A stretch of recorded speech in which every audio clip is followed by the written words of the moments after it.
Suara berdesis di dalam rumah membuat nenek berusia 82 tahun khawatir. Nenek yang tinggal seorang diri ini kemudian mencoba mencari tahu sendiri.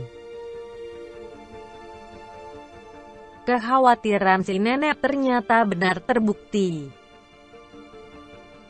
Petugas yang menelisik lubang kecil di lantai rumahnya menemukan ular. Seperti dilansir Sinar Harian, sang nenek melihat ada seekor ular yang masuk ke dalam rumah.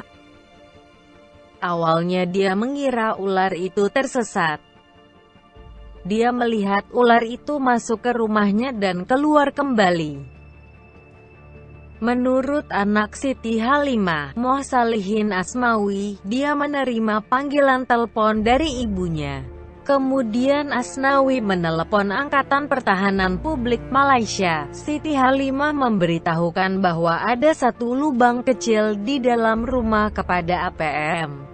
Petugas langsung melakukan pemeriksaan dan menemukan 14 telur ular di lubang kecil itu.